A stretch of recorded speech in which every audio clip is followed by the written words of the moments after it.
Basi kwa nafasi hii singependa kuchukua muda mrefu, nataka kuleta mpako mafuta baba wetu Bishop Wanyama Ngula akuje sasa kulete neno la Bwana. Tusimame wote tunapoleta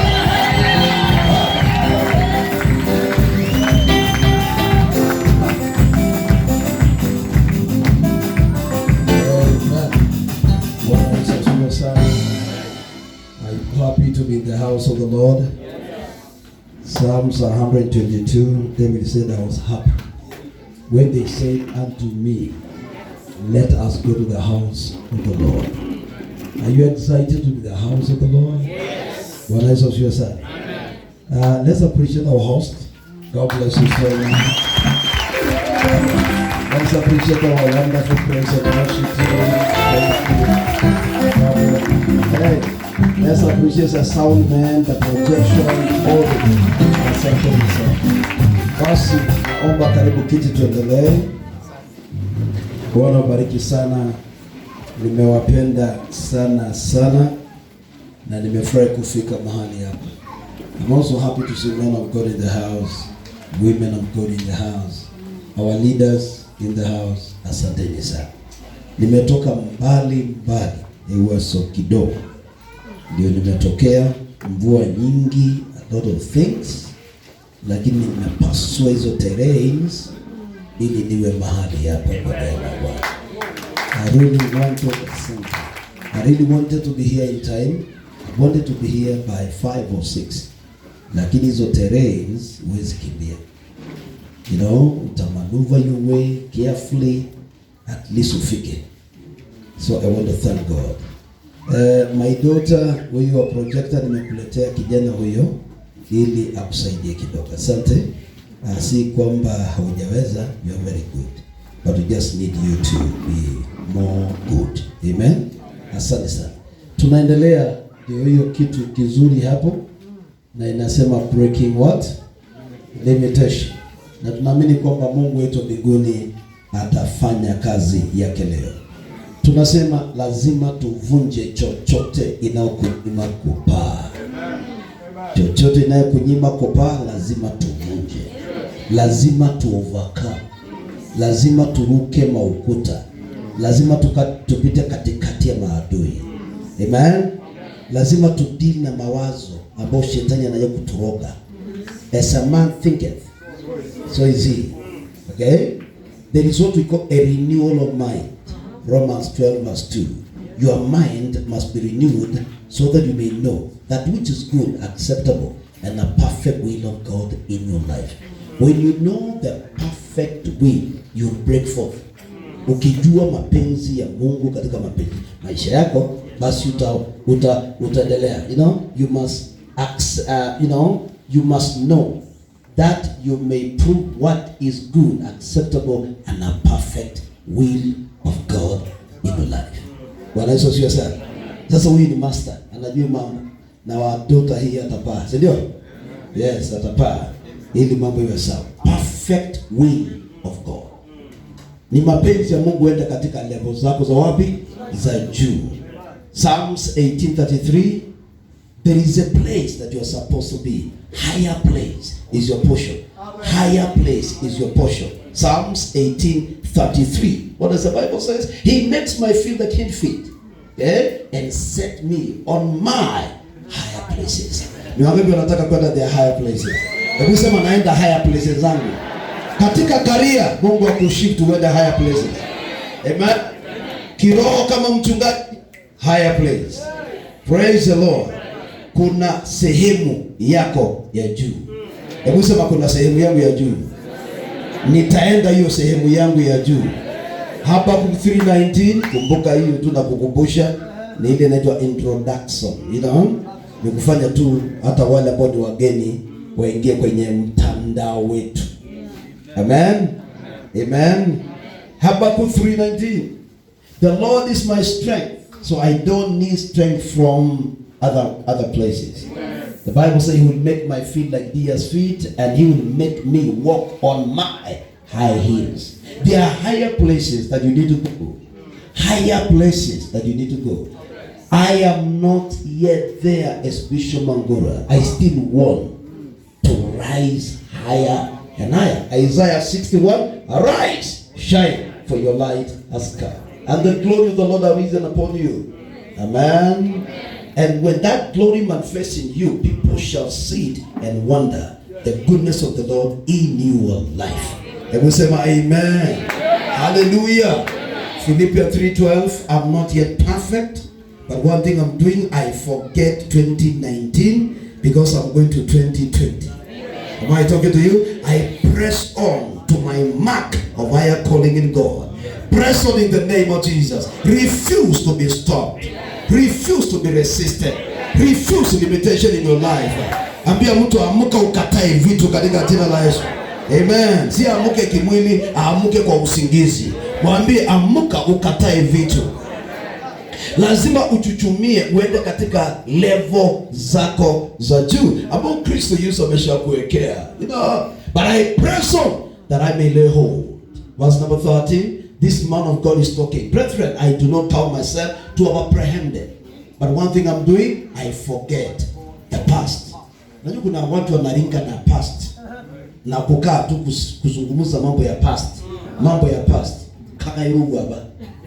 You know you ni pepo. Kaka pisi hapa. Yeah, mimi. 207. I wish you get your honor. What are you talking about?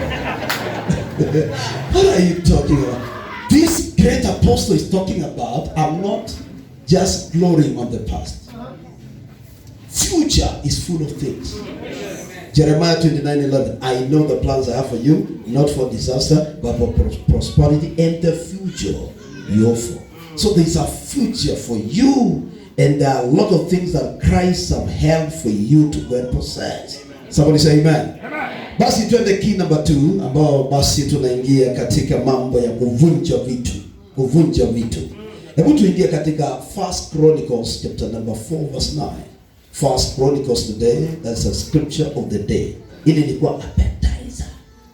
Hizo scripture 10 ni za appetizer. Sasa ndio tunaingia main meal. Tuingie sasa kitu. Nafikiri kila mtu ako na fork na kisu. Si jembe. Fork na kisu. Fork ni ya mkono gani? Wenye watu wakitengela umetokea kush kinyawa juzi tu. So bado hajajua hiyo mambo sana. Tuende pole pole. Now Jabez had honor. But there was a lot of limitation in his life. A lot of limitation. There are Jabezes in our generation that tunahitaji kugutuka na kujua kile inaendelea katika maisha yetu. Biblia inasema mama yake akampatia Jabez. Jabez manake uchungu. Saka kwa uchungu miaka mpaka kagutuka. Hivyo ndio nilikuwa nawaambia kwamba you must the mind is an asset for your breaking limitation. Because lazima uelewe ni nini inaendelea katika maisha yako. Verse number 10. The Bible says mwanaume huyu akaamka kuomba. Akasema Mungu wa mbinguni nifanyie vitu 5. Very powerful. Mungu nifanyie vitu 5. Number 1. Mungu nibariki. Amen. 2. Mungu nipanulie mipaka yangu. Sijabarikiwa, mipaka haijapanuliwa, ninakaa vibaya, nimefinyika, nikilio kila siku. Ninakataa maisha hii. Ni wangapi leo nakataa maisha ingine ambayo haitukuzi Mungu? Hebu sema nakataa maisha ambayo haitukuzi Mungu. Kipindi iliyopita Wakristo wengi wanajitia moyo sana na kuimba kawimbo nilichukia. Kawimbo nilichukia kwa ile dini yetu. Tulikuwa tunaimba mpaka kajasho nyembamba kwa pua. Na unajua unaimba wimbo gani? Shetani ninyang'anye yote, nibakishie Yesu. Ni kipindi mbaya. Ninyang'anye kila kitu, nibakishie Yesu peke yake. Haya, nani alikuwa hiyo club na mimi? Lazima kulikuwa na machampions hapo, lazima ndio hawa. Tuliimba bila kujua, I'm telling you. You know, when you give the devil permission to take everything from you, ubakishwe Yesu peke yake. Yesu peke yake. Hii ndio kitu imefanyika kwa huyu. He was alive but nothing. He had nothing in his life.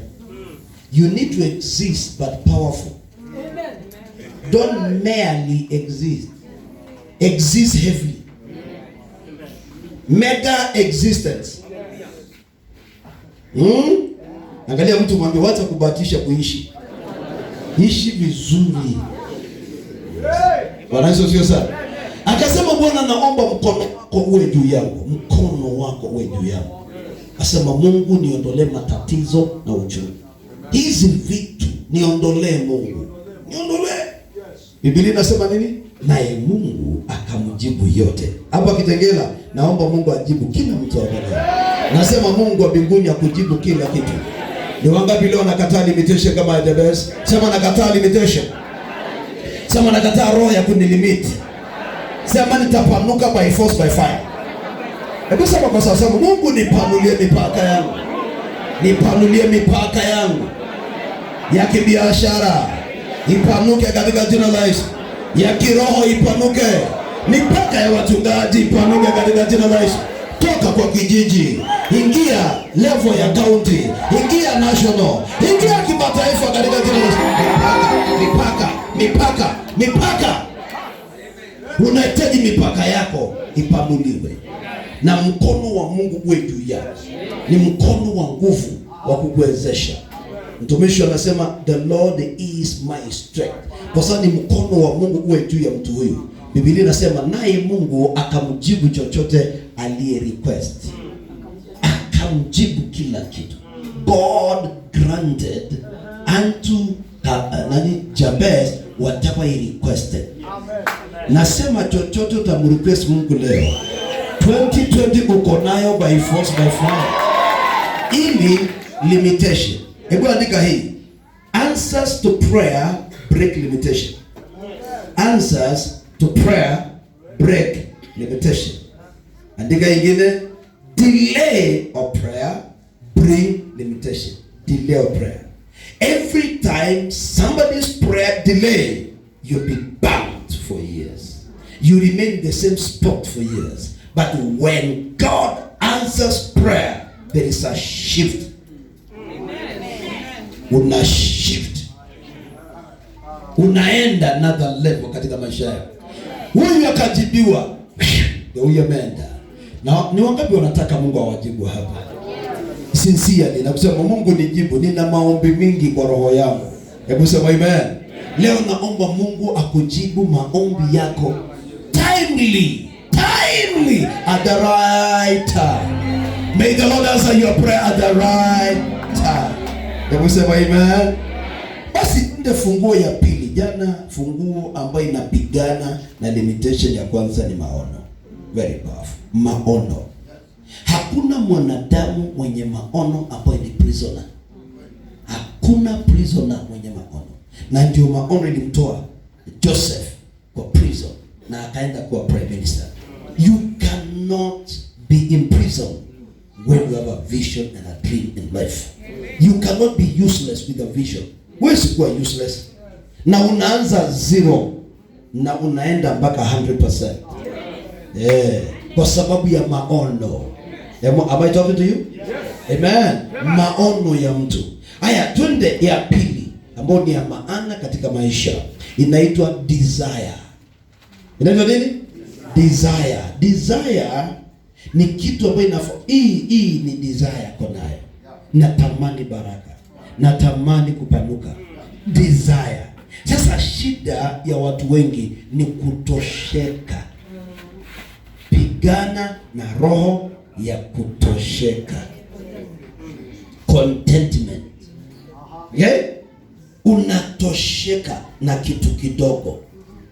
Kuna mwingine hapa akisema nikiwa na kanisa niko sawa. Hauko sawa, hauko sawa. Tamani kitu kubwa kuliko hiyo. Psalms 37:4. Psalms 37:4. Bible says what? Delight yourself in the Lord and He'll give you the desires of your heart. Ni wangapi hapo kuna tu desires anataka Mungu akutenda? Hebu sema natamani kitu. Hebu sema amen. Hebu sema hallelujah. Mtu yule ambaye ana shauku inampropela ombe. Watu wengi ambao wametosheka, they don't pray. So prayer is a product of desire. Prayer is a product of desire. Prayer is a product of desire. So unaomba Mungu, ask and you shall be given. Knock and the door shall open. And whatever you ask, you shall be given. The moment you desire, oh God, give me. 1 Samuel chapter 1 verse 10, Hannah prayed a dangerous prayer of desire of a baby. Kwa sababu Penina amemtesa miaka na miaka, akaamka kaenda hekalu kulia mpaka midomo yake ikafanya nini? Ikakosa sauti. Kwa sababu gani? Desire of a child, desire of a baby. And the Bible says she conceived. She got a baby, but not just an ordinary baby. Yeah, a real seed. And after that, 4 other children.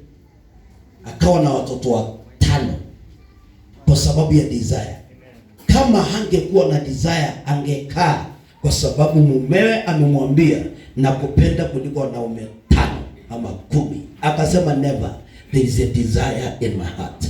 Hiyo desire ilimpeleka kwa hekalu kuomba, angekaa kwa nyumba, lakini desire ilimpeleka angengane. Desire itakufanya ufunge, desire itakufanya uconnect, desire itakufanya uamke. Lakini ukiwa na roho ya kutosheka, hautaamka, hautafanya chochote. Am I talking to you? Desire. 21:2 of Psalms. Psalms 21 verse number 2. Psalms 21 verse number 2. You have given him his desire and have not withheld the request of the lips. So saa hizi ukianza kusema Mungu nibariki, Mungu nibariki, Mungu hawezi akakunyima kile unataka leo hii. Ni wangapi leo wanasema Mungu atanipatia kile nataka? You have given her the desire of the heart. Hana alipewa desire ya moyo. Alipewa desire ya moyo wake. Na akapata watoto na akaitwa Mama Samuel na akaitwa Mama nani. Desire. What do you desire today? Receive it in Jesus' mighty name. Mark 10:46. Mark 10:46. Bartimaeus desired to see. Bartimaeus desired to see. And he came and pressed into a crowd. And he came and he stood before Jesus. And Jesus told him, what do you want? Tonight I feel like releasing an anointing to meet your needs. Tonight. And I just need to ask somebody a question. What do you need? The anointing I carry has what you need. The anointing that I carry. The anointing that I carry is loaded with cars and houses. It's loaded with a wife that you need. Receive the desire of your heart in the name of Jesus. Receive the desire of heart. Jesus told him, Bartimaeus, what do you need? What do you want? And the blind man said, Rabbi, that I may receive sight. Rabbi, I just want eyes. Now somebody understand this. The anointing carries spare parts of your body. As you go to the Toyota company for spares of your car, the anointing carries the spares of your body. Whether be a kidney, receive it now in the name of Jesus. Whether be eyes, receive it in the name of Jesus Christ. God can replace anything in your body through His presence. He can touch you and heal you. It's because the anointing carries spare parts of man. Bartimaeus, what do you want? He said, Rabbi, Rabboni, I need to receive my sight. Verse number 52. Then Jesus said to him, go your way, your faith has made you well. And immediately, eyes came. Whatever dry in your life, I command it in the name of Jesus.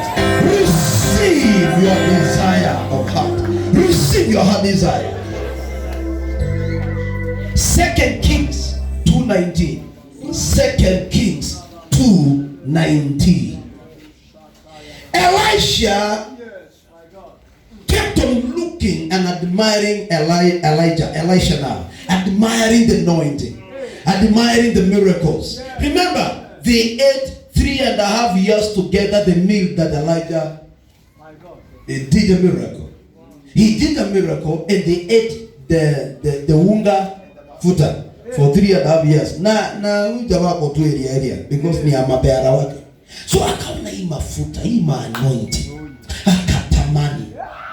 My God. Sijui unatamani nini. Mungu akupe kile unataka. Nasema Mungu akupe. Let me tell you. Elisha kuitwa msekipara ni limitation. Msekipara. That's mockery. I'm telling you, that's mockery. Msekipara.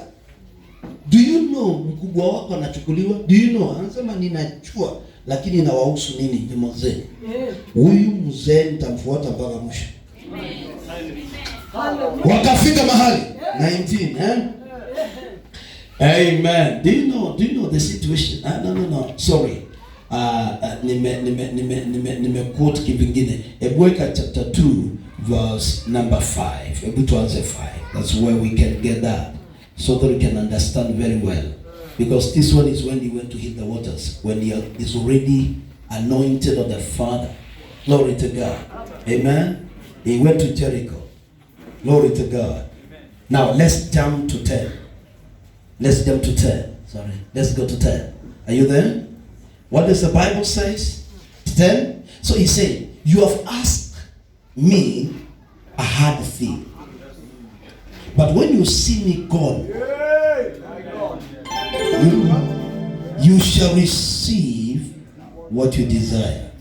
But just do 9 so that everybody here can be comfortable. Go back to verse number 9. Okay, the Bible says this. So it was when they had to cross over that Elijah said to Elisha, ask. What do you want? Ask. Between you and your miracle is the word ASK. Between you and your car is ASK. Ask. Between you and your mansion, iko ask. Niulize kile unataka. Nani anataka kitu hapa? Kitu. Mungu nipe hii. Mungu hata kunyima shauku ya moyo wako. Leo naomba mtu ajibiwe hapa mpaka maadui wakasirike, mpaka maadui waibike.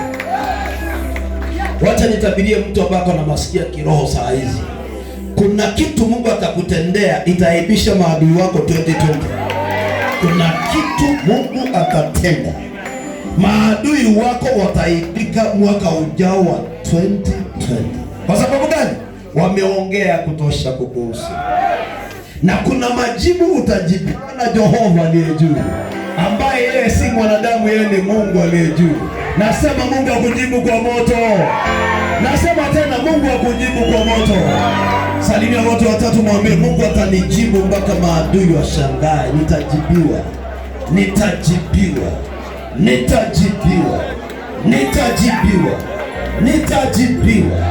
mpaka maadui. Hebu angalia hii. Akaambiwa unataka nini? Akasema Elisha, akasema please nipatie double portion ya mafuta.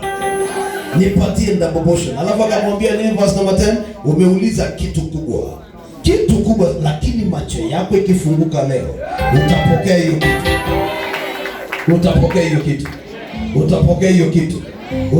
hiyo kitu. Verse number 11. Hallelujah. Na wakakuwa separated. Walipokuwa kiongea wakawa separated the two of them, na jamaa akachukuliwa kwenda mbinguni. 12 alipomwona akasema my father, my father. And the 12, nimekuona. Mara moja mando ikashuka, mara moja mando, na akapasua maji mara mbili, na akatokea, na watu wakashangaa kwa sababu walikuwa wanamwangalia kumwacha aibike, na hakuaibika. May the Lord grant you the desires of your heart. I say again, may the Lord grant you the desires of your heart. God is a granter of our desire. God is a granter of our desire. And listen to me, there is nothing too hard for him.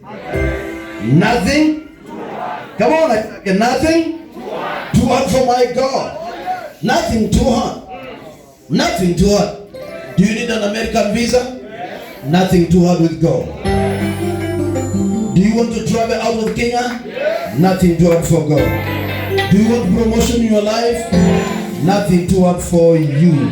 Because our God is a God that look at the desires of men. 1 Corinthians 14, be seated. 1 Corinthians 14:1. People don't desire spiritual things. That's why you are dry. This church can be very rich if people have desires of spiritual matters. But people don't have desire. Listen to this. Okay? Glory to God. Pursue love, desire spiritual gifts. And desire more that you can prophesy. But can you imagine guys are relaxed? They don't desire anything. They just there in church. Don't desire anything. That's why you're not manifesting. Because there's no desire of the anointing. There's no desire of gifts. You're just sitting in church. Regular attendant, but no desire. Men that have desire have received what they desire. Ni desire gani uko nayo? Mbona uinuki wewe? Ni desire ndio kidogo. Desire ndio kidogo ya. Mara mingi nimedesire mafuta. Mafuta wapendwa. Unatafuta kwa wingi. Unaenda kutafuta mafuta. 1993 nikasikia kongamano ya Afrika Mashariki iko Makerere University 93. Ilikuwa inaletwa na mtumishi wa Mungu Dr. Morris Rulo. Nimesoma magazini, nimesoma vitabu zake, nikaamua kwenda mpaka Kampala kutafuta hiki kitu. Amen. Nikaingia train na si standard gauge, ni lower gauge. Siku mbili barabarani mpaka tukafika Malaba. Tukaingia buses za Kampala. Nikasema hivi, Mungu anaishi, naomba hivi, nikivuka River Nile wacha iwe Jordan kwa maisha yangu. Maasaini inahitaji mafuta ya kutosha kutransform. Culture yetu ni sugu. Exactly. Culture yetu ni sugu. That is 26 years ago. Desire. I'm still enjoying this, the very anointing 26 years from now. Desire. Kwa nini hautamani? Ni kutosheka na ujuaji mwingi. Na ujuaji. Hata nikiangalia macho, nimejua ujuaji. Si mimi nitaenda tu kando niombe Mungu anipe. Hiyo ni ujuaji. Kuna watu wamewekwa mahali for your purpose. Yes. Yes. Oh my God. Yes. Na kama hauta locate socket yako, car dry. Kuna sockets zimewekwa sehemu. Sockets. You plug in, you get 3-phase power. Usiwahi kuwa na ujuaji maishani. Wacha Mungu akusaidie, nyenyekea tamani, nyenyekea tamani. Nyenyekea tamani, wacha kiburi. Mungu anakataa wenye kiburi, lakini anainua wanao nyenyekea. Mungu akuinue. Nilivuka naye, nikaenda Kampala, nikatapa anointing. Nikivuka naye kurudi hapo Malaba, nikaingia train tena. Si unajua train iko na sehemu. Kwa hiyo sehemu yetu nikahubiri usiku tukija. Kuhubiri kitu ikitembea. Nikapewa kanafasi. Ambao nimekatamani nipewe. Kwa sababu nimetembea na watu wazito. So mimi nilikuwa mdogo. Nikatamani nipewe. Ni manifest kitu nimechukua. I'm telling you. Train ikitembea watu wakasiliniwa. Mafuta ikaanza. Kufika huku Masaini. Ndio tuka revival ya kipekee ya ajabu ikaanza. Na nimeenda kuleta. Kitabu hii nimejaa hiyo shuhuda hii. This book, ukitaka hiyo copy, you can pick it. This is my book of 27 years ambayo nimeandika, and I believe it will enrich yourself. Desire. What? Desire. What you want. Psalms 145:19. As I conclude that key, because I want to take you step by step by the grace of God. 145:19 says, He will fulfill the desire of those that fear Him. He also will hear their cry and save them. Amen. Desire. He will fulfill your desire. One day nitaishi hapa. One day nitajenga hii. One day nitafanya hii. May the Lord fulfill your heart desire. Ni wangapi wanataka fulfillment of desire? Where you step you shall be given in the name of Jesus. Glory to God. Hata kama saa hizi unalala 3/6 na unatamani 6/6 kitanda, naona itakuwa mapema kabisa katika jina la Yesu, because you desire. There is something you desire in your life, na itakuja mara moja. Sikiza, key number 3 ambayo inavunja limitation ya wanadamu. Ukiona watu wamebobea, kuna vitu imechangia. Haya, number 3 ni faith. Number 3 ni faith. Ukiona watu wamevunja limitation, ni kiimani kiko ndani. Imani bwana. Wanakataa hali yao. They speak things that are not as if they are. Naomba leo imani yako ijae katika jina la Yesu. Imani. Hebrews 11 verse number 1. Imani ni bayana ya mambo yanayotarajiwa, ni hakikisho ya mambo yasiyoonekana. Imani ni kali. Unahakikisha kabla hujaona. Hiyo ni crazy living. Crazy living. I'm telling you the truth. And the Bible says the just shall live by faith. Habakkuk 2:4 and Romans 1:17. The just shall live by faith. If you are not living by faith, you'll be limited. If you don't live by faith, remember, the just shall live by faith. Simple. Huyu ameongea hivyo. Paul akaquote Romans 1:17. It is written, the just shall live by faith. Kama uishi kwa imani, ndugu, mambo yako ni mbaya. Dada, zungumza vitu kubwa. Ongea. Mdomo yako ndio trigger ya kuachilia risasi. Nasema Mungu ainue imani yako leo. Uwe mtu wa imani katika jina la Yesu.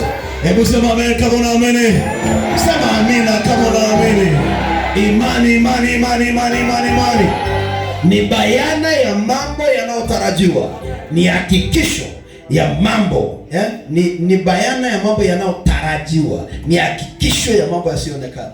Hiyo ndio imani. Na huwezi pendeza Mungu bila imani. So watu wote walio na imani wanapendeza Jehova.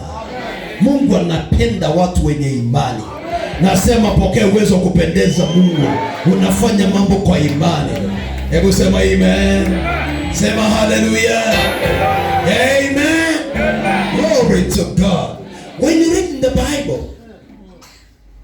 Luke chapter number 17 verse 5. Wanafunzi wameangalia Kristo akifanya mambo makubwa mazito. Wakamwambia, tafadhali tuinulie imani hii. Kuna imani ndogo na imani kubwa. Wakasema niinulie imani. Increase our what? Leo naomba Mungu akuongezee imani. Wacha kuishi maisha ya kawaida kubahatisha. Wacha kuishi maisha ya kubahatisha. Ishi maisha ya nini? Ya imani. Haya, hebu wacha nifanye practical kwa sababu my son, ni vyema nifanye practical kwa sababu imani ni rahisi kuzungumza imani. Lakini sikiza. One of my fathers in the Lord said, faith is an act and faith is a fact. Is an act, is a fact. Faith can never work without action. Now listen to me. If the Bible says, Mark 9:23, all things are possible to him that believe. All. You know, all things are possible to him that believe. All things. Things.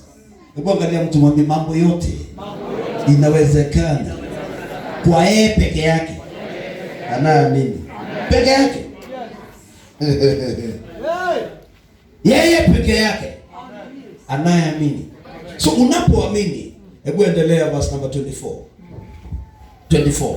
Immediately the father of the child cried out and said with tears, Lord, I believe. Help my unbelief. Kama kuna kakasomo kidogo kwangu ambayo inafanya nisipokee vitu kutoka juu, Mungu suluhisha saa hizi, kwa sababu nakataa maisha ambayo ninaishi. 25. Glory to God. When Jesus saw that people are coming together, he rebuked the unclean spirit, saying, deaf, dumb spirit, go. Na mara moja mambo ikafanyika kwa sababu ya imani. Imani. Pokea imani katika jina la Yesu. Imani ya juu, imani. Kama una imani kama mbegu ya kaldani, utazungumzia milima. Hebu sema kuzungumza. Hebu sema utazungumzia milima. Na milima inafanya nini? Kwani milima iko hai? Hamna, hawako hai. Lakini sikiza, chochote kiko hai na kiliokufa inasikiaga lugha moja, inaitwa faith. Ndio Mungu anamwambia Musa, ongelesha ikiwa. Mpendwa, ongelesha vitu. Ongelesha vitu. Ongelesha vitu. Pokea sauti ya imani, ongelesha vitu bila. Bwana Yesu asifiwe sana. Kwa mfano, ukienda supermarket na kuna kitu nataka, kitu ya kuondoa limitation, hakuna viti kwa nyumba yako. Sikiza, mtu wa supermarket amelete vitu kwa imani, akijua kuna wanadamu wa kununua. So lazima pia hata uende supermarket kwa imani, because umeletewa kwa imani. Nani anapata hiyo fundo? Wameleta kwa imani. Mtu anaenda Japan kuleta magari bila kukuuliza kama unataka. Ana imani kuna watu wanataka. Sasa ili mambo ifanyike, enda pia hata wewe kwa imani. Ingia supermarket kwa imani, angalia kiti. Aya, sikiza, imani inasema usiharakishe bei kuangalia. Bei is not an issue with faith. Hujasikia hiyo? Bei is not an issue with faith. Watu ambao kazi yao ni prices, unajiroga. Hallelujah. Amen. Sijui kama kuna watu wananiangalia wanafanya namna hii. Usiangalie kile Mungu anataka, ni vitu viwili tu. One, ni gani unataka? Ni hii. Hebu jaribu angalia kama ni hiyo unataka. Kaa vizuri. Hey! Hallelujah.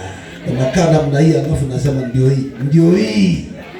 Kama ni sofa set, kama ni nini, kaa. Sikiza. Na kama ni ile incliner, toa, nyorosha miguu bila haraka. Na usiwe na stress. Wacha kukimbia kama mwizi. Take your time. Amen. And be confident enough. Hey, that you have arrived. Amen. That God will meet your desires here. So wacha haraka. Kienda Eastmart wacha haraka. Na kienda the Kitengela Mall wacha speed. Ingia pole pole kama mtu aliyekuja with a purpose. Alafu nasema yes, this is what I need. This is. Sasa hiyo ya pili, angalia price. Faith inasema make it cheaply, never say it's much. Say, oh, hii tu. That's what faith was. Oh, nilifikiri ni expensive. Kumbe hakuna. Na ni 350,000. Na wanasema, hii tu. Silver and gold belong to my God. So you must believe that God has this money. Then, hauna nduru, nothing. Utasungumzia hii kiti. Mwambie, nisubiri kidogo na kuja kukuchukua. Una fit sitting yangu. Ongelesha hiyo kitu. Una fit my sitting. I'm coming to pick you. Or you speak to it, go to my house. Locate my house. I have been looking for you na nimekupata. Go to my house. When you see people broken limitation, it's total faith. Not because they are millionaires. I'm telling you the truth. Uliza watu, si kwamba wako millionaires. Anaweza weka deposit ya 100 na ni 100,000. Anaibook by faith. Na atakuja kuchukua. Wewe utachukua mashamba kwa sababu unaziogopa. Anza kutembea by faith. Miliki hii town. Anza kutembea by faith. Kuna sehemu 5 ya mwili wako ambao Mungu amekupa kutumia imani upossess kile unataka. 1, macho. Huwezi nunua shamba kama hujaona ama gari. Macho, very powerful. Macho ndiyo italocate what you want. Number 2, mguu. Kanyanga, Joshua 1:3. Popote mguu wako utakanyanga nakupa. Sasa kuna wengine hapa wako na kiatu namba 8 na hawanyakui kitu. Mguu kubwa. Kama kitu unanyakua. Mguu si ya kutembea tu. Mguu si ya kutembea tu. Angalia mtu mwambie mguu si ya kupeleka tu mahali tu. Ina kazi nyingine. Umiliki. Pokea uwezo kwa imani, umiliki kila mahali. Tembea kwa imani. Tembea kwa imani, umiliki. Popote mguu wako takanyanga nitakupa. Joshua chapter number 1 verse number 3. Mguu wako. Number 3, kidole hii. Hii kidole si ya kukemea tu. Ni ya kupoint vitu na eneo unataka. Kutoka hapa mpaka huko. Wazee wa zamani walikuwa wanachukua 1000 acres. Kuanzia ile mti mpaka huko. Psalms 151. This finger is dangerous. Use it by faith. Use it.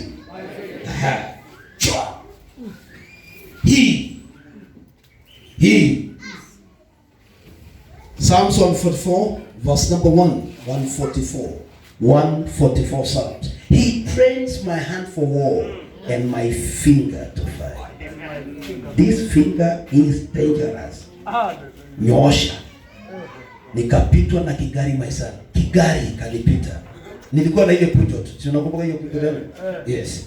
Nilikuwa barabarani. Sasa gari ya kisasa ikanipita. Nikajaribu kukanyanga Peugeot yangu bwana, kukanyanga. Badala ikimbii kute ile gari, inaimba Kimasai kwa barabara. Badala hii. Because ina alignment nikazee, na inakimbizana na gari ya kisasa. Lakini mara moja nikakumbuka, kumbe niko na nguvu ya kidole. Nikanyosha kabla haijapotea. Nikasema, Mungu, nipe kama hii. Niko nayo saa hii kwa hapa nje. Nipe kama hii. Na imeletwa na hii. Mungu! Si hiyo kama. Yaani nipe hii model. Yes. Hii kitu inanipita hivi. Nipe. Sasa kupitwa imekuwa historia. Roho ya kupitwa kienyeji. Hebu nyosha kidole sema, Mungu nipe. Oh, glory to God. Joshua 14:13. Caleb anamwambia Joshua, nipe hii mlima hii. Ananyosha kidole, anasema hii mlima, hii mlima. Mungu akupe mlima ambao unaona katika jina. Nipe hii. Nipe hii. Ni wangapi wanatamani kuwa na gari fulani, model fulani? Wanaweza hata kama ni fielder si mbaya. Sema. Unajua ni vizuri kuanza mahali. Unajua saa zingine kuna kigari inaweza kukustua. Anza mahali. Hii. Kama hii. Mungu nipe kama hii. Mungu atakupa katika jina safi la Yesu. Hebu sema amen. Alafu hiyo ingine ni kushika. Whatever you touch become yours. You put your fingerprints. Toa. Kaenda kununua kitu fulani. Alafu nikamwambia jamaa ningoje nje kidogo kwa sababu nataka kuweka fingerprints. God Almighty, from today this is my portion. Wakaja kuuza wakashindwa because nimeweka fingerprints. Wakashindwa, nikaita nikanunua kwa bei nataka because nimeweka finger. Ni wangapi leo watafanya hivyo kwa imani? Lakini usifanye kwa ujinga, fanya kwa imani. Fanya kwa imani lakini ukiwa sharp. Siambia mtu, Mungu atakunyang'anya hiyo anipe.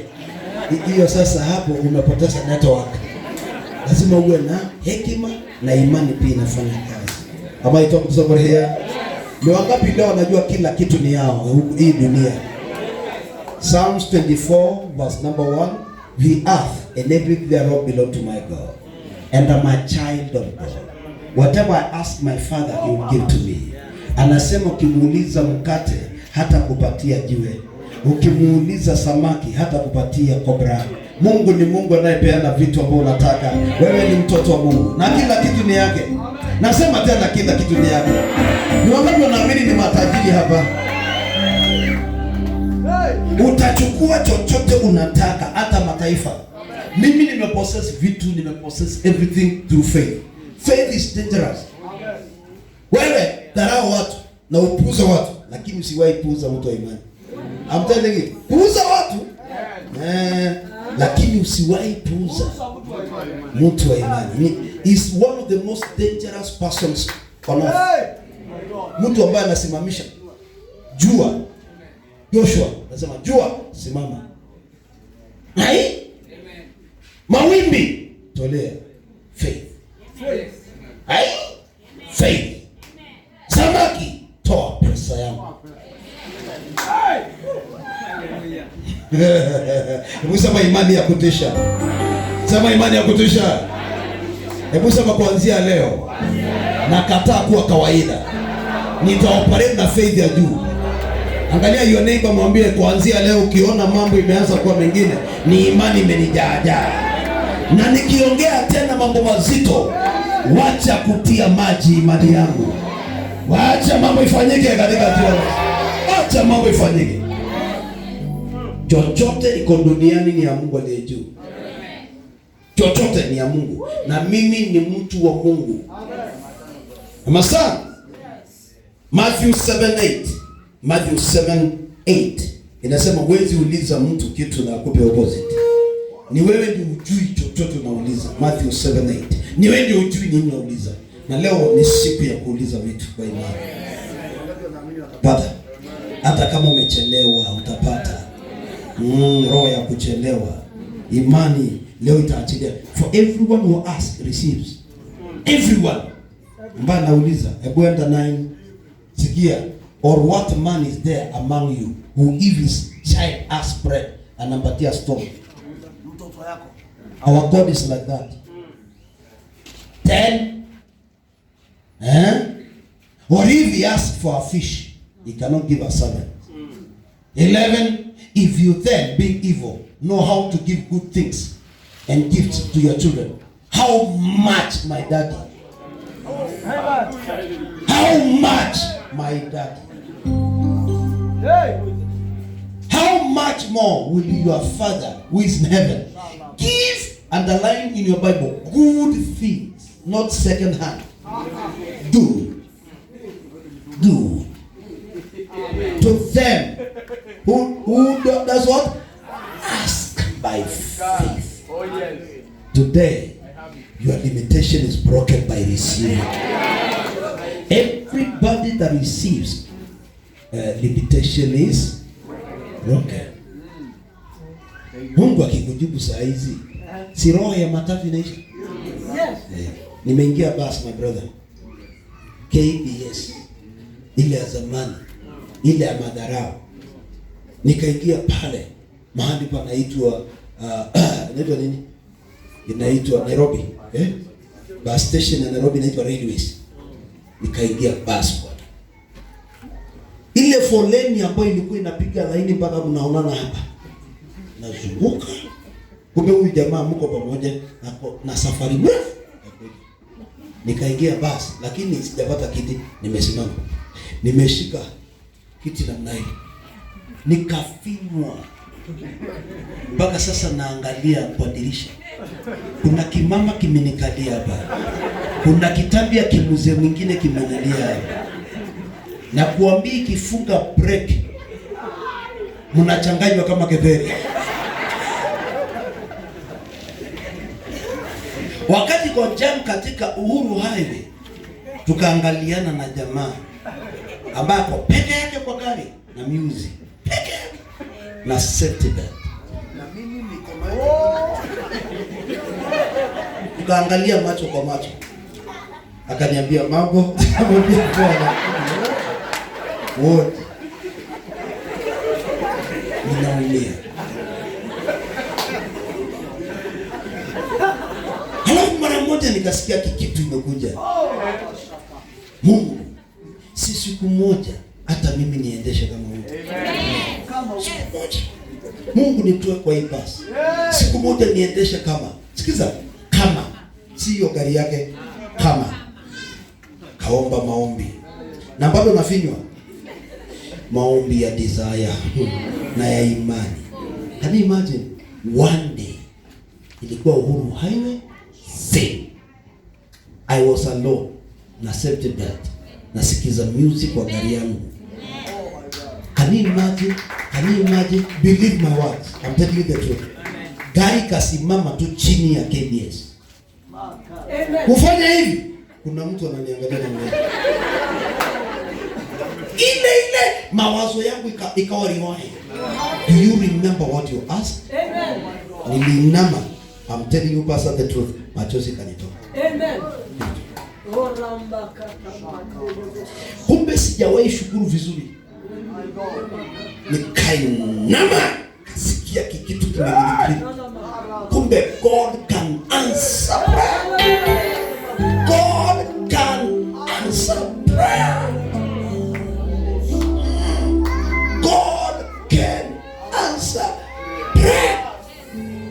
May He answer yours tonight. Stand on your feet. I feel the anointing in the house. I feel the glory of God here. I feel the glory of God. Somebody's prayer is going to be answered. Somebody's prayer is going to be answered today. Rabba Soko Yana Masada. Rekalaba Santo Labakura Basika Yanda. Your prayers are going to be answered tonight. God is going to answer your cry of heart and your pain of heart. In the name of Jesus. Watu wamekudharau, watu wamekusema majina, watu wamekuambia mambo mabaya, lakini siku yako inafika. Siku yako ya kujibiwa, siku yako ya kutendewa mambo, siku yako ya kutendewa. Inua mikono juu, anza kumwambia Bwana, nijibu maombi yangu. Kwa imani natangaza, I shall not die in liability.